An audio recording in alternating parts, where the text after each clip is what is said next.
And the US and Finland have signed a deal for the US Coast Guard to acquire 11 icebreaker ships, with 4 built in Finland and 7 in the United States to bolster America's presence in the Arctic region.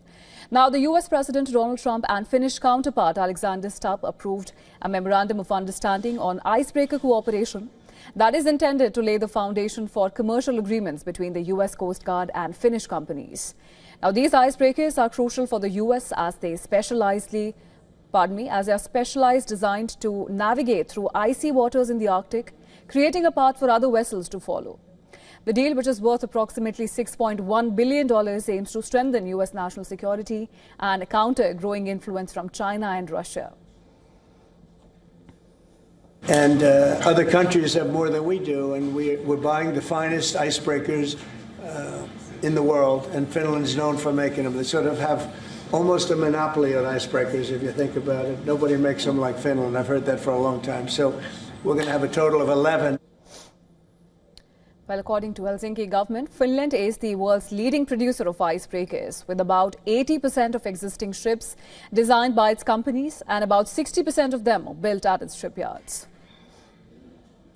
We announced that we'll basically building 11 icebreakers together, 4 of them in Finland in joint endeavors, and then 7 of them here. And I think this is a huge strategic decision by the president as well, because we all know that the Arctic is important strategically, militarily, and in terms of the economy as well. And now we can work on this together.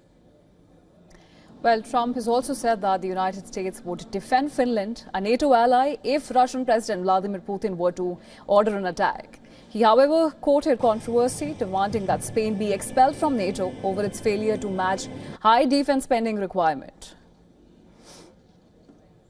We work together very closely with Finland and with NATO. We have a very good relationship. As you know, I requested that they pay 5%, not 2%. And most people thought that was not going to happen, and it happened virtually unanimously. We had one laggard. It was Spain. Spain. You have to call them and find why are they a laggard, and they're doing well too. You know, the funny thing, because of a lot of the things we've done, they're doing fine. They have no excuse not to do this, but that's all right. Maybe you should throw them out of NATO, frankly. Now, in June, NATO had agreed to significantly increase defense spending over the next decade, following pressure from US President Donald Trump. However, Spain has refused to commit to the new target of 5% of GDP, citing it as disproportionate and unnecessary. Backing Trump, Finland's president said that NATO countries need to increase defense expenditure to 5% in wake of the Russian threat. We need to increase our defense expenditure and increase our defense capabilities in Europe. So I think people are waking up to the reality that we need to strengthen our deterrence so that a conflict will not be possible.